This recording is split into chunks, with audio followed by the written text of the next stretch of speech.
Saudara-saudara, Bapak Ibu, Oma Opa yang kekasih di dalam Tuhan Yesus, Shalom, selamat pagi. Semoga kita semua hari ini berada dalam kondisi yang sehat untuk kita kembali dapat melaksanakan aktivitas kita, khususnya dalam bersama-sama bersekutu walaupun di rumah kita masing-masing melalui Badasikat, Pelkat, PKLU Mentari Kasih pada saat ini.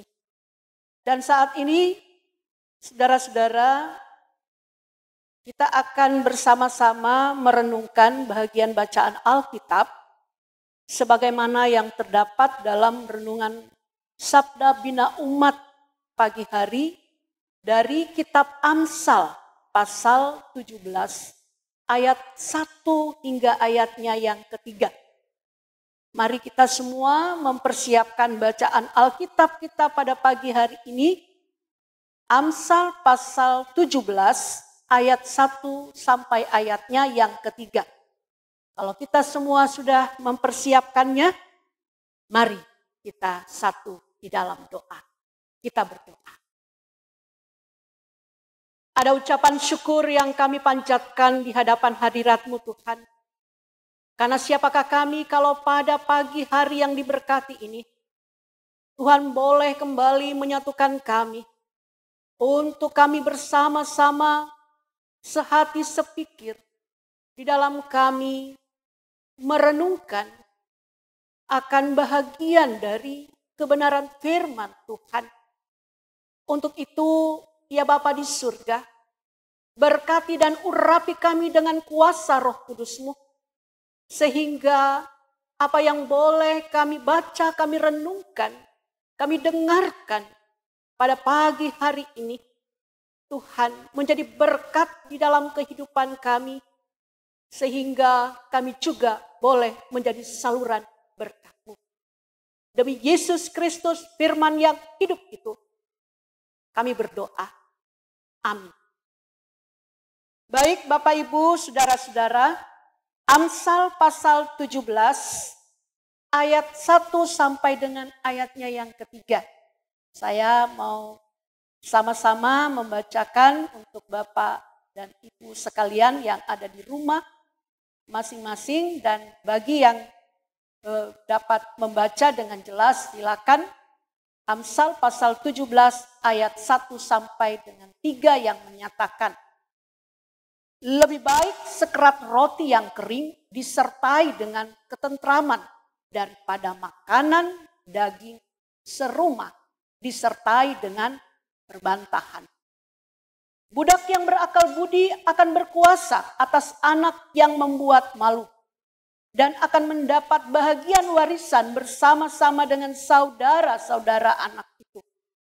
Kui adalah untuk melebur perak dan perapian untuk melebur emas.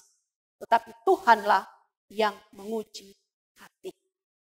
Nah, demikian batas pembacaan kita, Bapak Ibu Saudara-saudara. Ayat yang menjadi inti perenungan kita itu terdapat pada ayatnya yang pertama. Lebih baik sekerat roti yang kering disertai dengan ketentraman daripada makanan daging serumah disertai dengan perbantahan. Ya, menarik ya Bapak Ibu Saudara-saudara, ayat yang diambil atau perkataan Raja Salomo pada ayatnya yang pertama ini. Ya, kalau seandainya saudara dan saya diminta untuk memilih mana yang akan kita pilih, sekerat roti yang kering disertai dengan ketentraman atau memilih makanan daging serumah disertai dengan perbantahan. Ya, ketentraman atau perbantahan. Atau juga pada sisi lain saya juga mau bertanya, apakah Bapak dan Ibu setuju dengan pernyataan sekaligus keputusan dari penulis Amsal ini, yaitu Raja Salomo, dengan mengatakan sekerat roti yang kering itu lebih baik yang disertai dengan ketentraman daripada makanan daging serumah disertai dengan ketentraman. Saya percaya Bapak Ibu Saudara yang kekasih di dalam Tuhan, kita semua pasti akan memilih, memutuskan yang namanya ketentraman. Walaupun itu dikatakan sekerat roti yang kering, tetapi ada ketentraman. Bukan sebaliknya makanan melimpah atau daging, tetapi selalu ada perbantahan. Nah, tentu Bapak Ibu Saudara yang kekasih, Salomo punya alasan kenapa dia memutuskan atau memilih pernyataan lebih baik sekerat roti yang mendatangkan ketentraman daripada makanan daging yang disertai dengan perbantahan. Demikian juga dengan saudara dan saya. Karena itu kita akan sama-sama menyimak, ya, mengapa Salomo memutuskan hal tersebut atau memberikan pernyataan ini. Bapak Ibu Saudara-saudara, ketentraman atau tentram, kata lainnya itu adalah tenang, damai. Dan dalam bahasa Ibraninya itu asal dari shalom, sejahtera.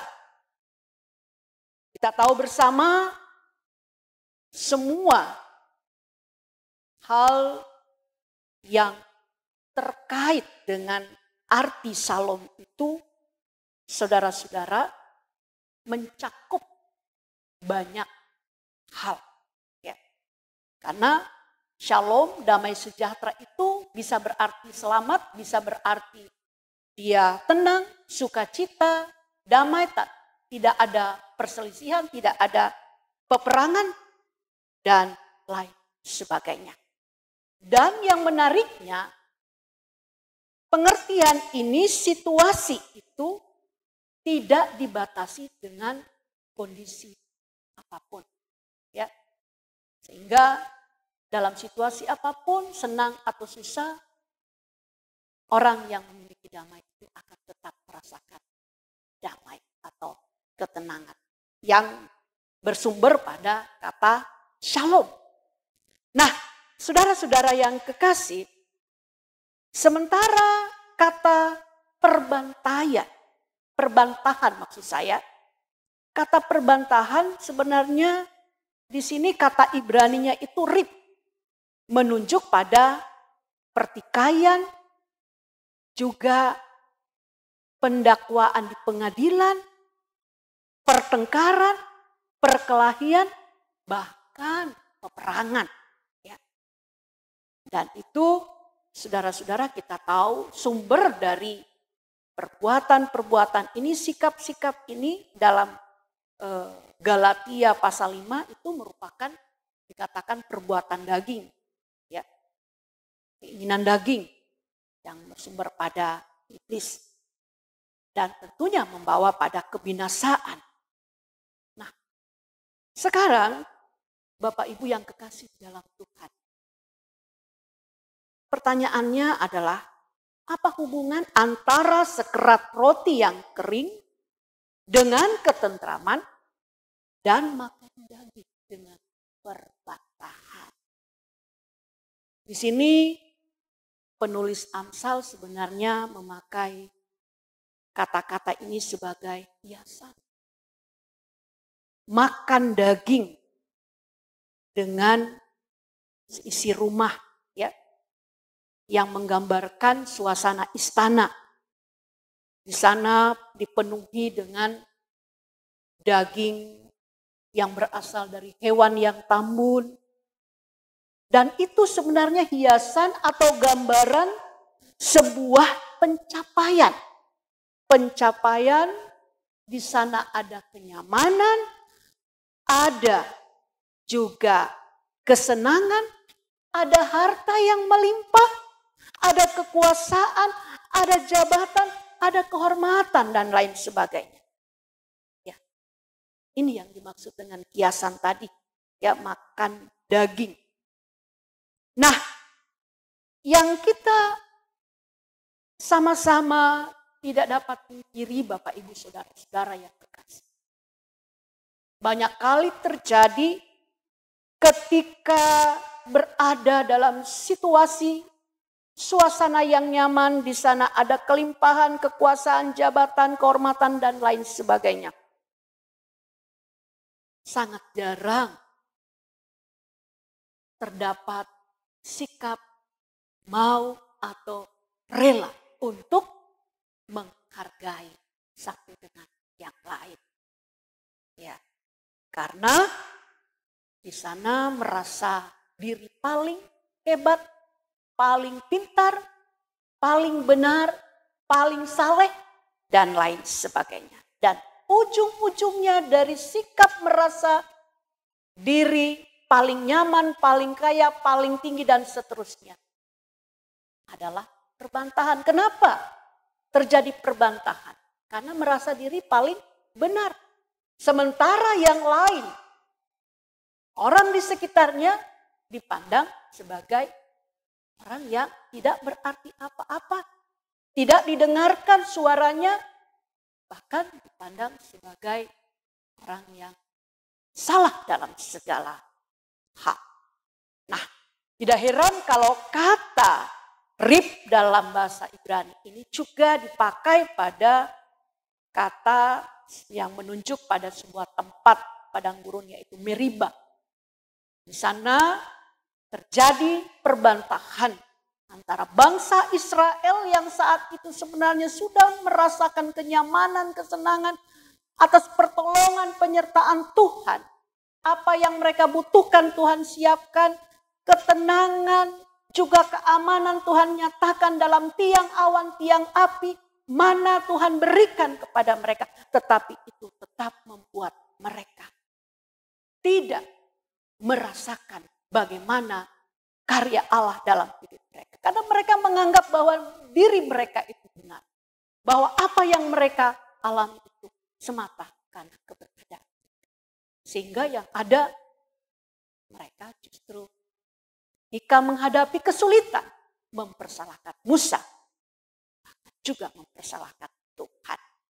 Nah, saudara-saudara, Bapak Ibu yang kekasih, sekarang menyangkut pengertian sekerat roti yang kering. Ya. Nah, sekerat itu sebenarnya kita tahu bersama menunjuk pada volume tinggal serobek gitu ya, sedikit. Kata kering, roti kering itu berarti roti sisa yang disimpan karena tidak ada roti yang baru. Ya. Hal ini menggambarkan ada kondisi kemiskinan bukan kekayaan, keterbatasan bukan kemampuan atau pengalaman yang banyak. Ada gambaran kehampaan, bukan kekuasaan dan jabatan. Ada cerminan kebodohan, bukan kecerdasan dan lain sebagainya. Nah, pertanyaannya lagi, mengapa justru Salomo menyandangkan atau menggandengkan sekerat roti yang kering dengan ketentraman? Apa sih relasinya, Bapak Ibu Saudara? Saudara-saudara yang kasih, Bapak Ibu, oma opa yang diberkati Tuhan. Sebenarnya firman Tuhan di sini penulis Amsal mau mengatakan bahwa hanya orang yang rela memperlihatkan diri miskin, tidak mempunyai apa-apa meskipun dia kaya, memiliki banyak hal, maka merekalah yang akan bisa mengusahakan yang namanya ketentraman atau damai. Hanya orang yang bersedia menunjukkan bahwa dirinya terbatas, meskipun ia mampu, meskipun ia pintar, yang dapat mengusahakan yang namanya ketentraman atau damai itu sendiri. Dan hanya orang yang merasa diri tidak mampu, yang merasa diri tidak berarti apa-apa, mereka yang akan bisa mengusahakan terwujudnya yang namanya damai atau ketentraman. Ini makna dari sekerat roti kering yang menunjukkan ada keterbatasan, ada kehampaan, dan seterusnya. Intinya adalah hanya orang yang memiliki kerendahan hati yang bisa mengusahakan, mewujudkan ketentraman. Benar, manusia tidak bisa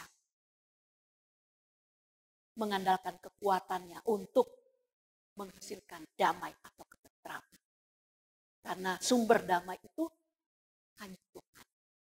Tetapi yang mau dikatakan di sini penulis Amsal mengatakan bahwa orang yang rendah hati, yang memiliki kerendahan hati, meskipun dia kaya, tetapi dia mau menunjukkan bahwa dirinya tidak punya apa-apa dan dia akan menghargai sesamanya. Dia tidak akan dapat mempersalahkan sesamanya. Karena dia tidak merasa diri yang paling benar. Itulah yang akan terus bergantung kepada Tuhan. Karena dia tahu Tuhanlah sumber damai, sumber hikmat itu. Karena Tuhan sendiri di dalam Yesus Kristus yang sudah meneladani melalui Filipi pasal 2. Saudara-saudara, Filipi pasal 2 ayatnya yang ke-5 sampai dengan ayatnya yang ke-7. Saya hanya membacakan pada ayatnya yang ke-5 dan ke-6. Hendaklah kamu dalam hidupmu bersama menaruh pikiran dan perasaan yang terdapat juga dalam Kristus Yesus. Yang walaupun dalam rupa Allah tidak menganggap kesetaraannya dengan Allah itu sebagai milik yang harus dipertahankan.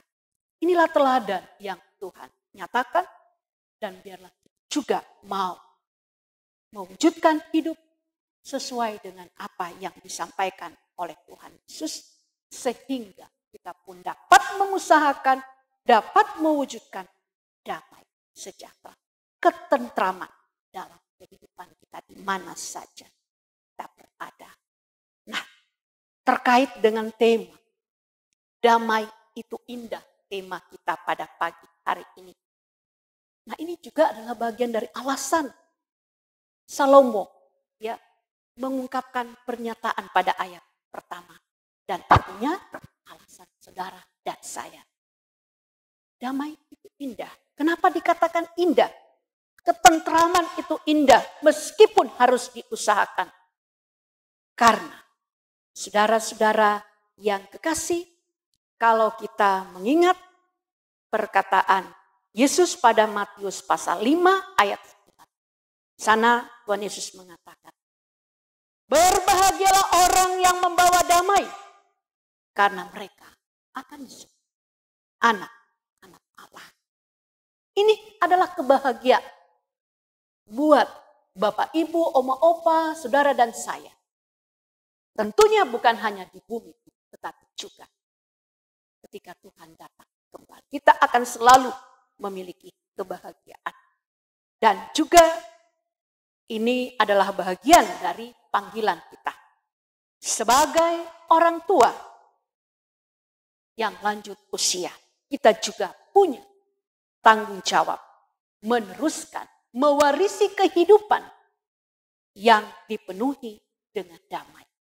Sehingga ini akan menjadi satu teladan yang baik, satu kebanggaan, kehormatan.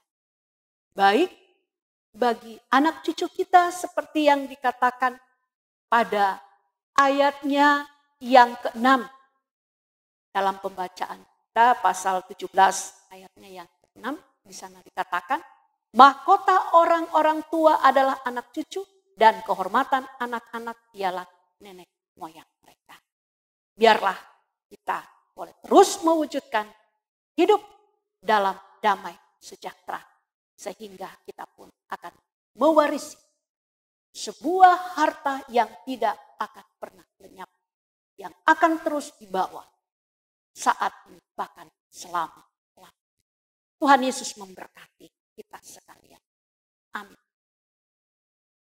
Bapak, Ibu, saudara-saudara yang terkasih, mari kita satu di dalam doa. Kita tunduk dalam doa. Ada sukacita yang boleh kami alami pada saat ini ketika Tuhan kembali membawa kami untuk menghayati pentingnya hidup dalam ketentraman, hidup dalam damai sejahtera yang harus diperjuangkan, diusahakan dalam hidup bersama dengan Tuhan, terlebih dalam meneladani akan kerendahan hati sebagaimana yang Tuhan sudah teladani bagi kami anak-anak-Mu. Biarlah kami akan senantiasa menjadikan hidup kami dengan semua yang Tuhan berikan, bukan untuk kemuliaan diri kami, tetapi untuk kemuliaan Tuhan. Sehingga apapun yang kami miliki, harta materi, jabatan, kuasa, kehormatan, dan lain sebagainya, justru akan membuat kami semakin mewujudkan hidup dalam kehampaan, untuk kami dapat menghargai setiap orang, mulai dari dalam keluarga, bahkan di mana saja kami berada. Tolonglah kami Tuhan, jadikanlah kami sebagai berkat Tuhan, membawa damai bagi semua orang yang ada di sekeliling kami. Bukan sebaliknya, membawa perselisihan yang membuat kami menjadi batu sandungan bagi yang lain. Mampukan kami Tuhan menjalani kehidupan di usia lanjut ini untuk dapat mewariskan nilai-nilai kehidupan sesuai dengan apa yang Tuhan teladani bagi generasi kami, anak cucu kami, ya Bapa, sehingga hidup mereka boleh menjadi kebanggaan bagi Tuhan, pun juga bagi kami sebagai orang tua. Demikian sebaliknya, hidup kami juga boleh menjadi cerita yang indah untuk dapat dikenang, untuk dapat dihayati oleh generasi penerus kami. Terima kasih Bapa Sorgawi, pada pagi hari ini kami datang kepadamu, kami menyerahkan akan persekutuan kami, PKLU Mentari Kasih, Bapa Kasih. Berkati segenap pengurus dan seluruh anggota, Bapak Ibu, Oma Opa, yang boleh mengambil bahagian dalam ibadah, dalam renungan pada pagi hari ini, pada saat ini, maupun mereka yang tidak dapat mengambil bahagian karena keterbatasan fisik di usia lanjut, ataupun karena sakitnya, ataupun dengan beban hidup yang mereka alami. Kami serahkan Tuhan ke dalam tangan pengasihan-Mu Tuhan. Engkau menjamah, Engkau menghampiri setiap anak-anak-Mu, agar di tengah-tengah keterbatasan Tuhan, tambahkan kekuatan. Di tengah-tengah kelemahan fisik Tuhan, Engkau jamah, Engkau memberikan kekuatan dan kesembuhan. Melalui obat, makanan, minuman, perawatan, pelayanan dari sana keluarga yang mendampingi, ataupun dari dokter ataupun para medis.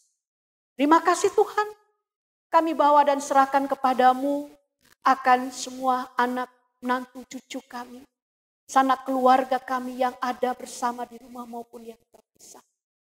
Kami mohon kepadamu Tuhan, pelihara dan lindungi mereka. Engkau berkati kehidupan mereka, rumah tangga, usaha, mata pencarian.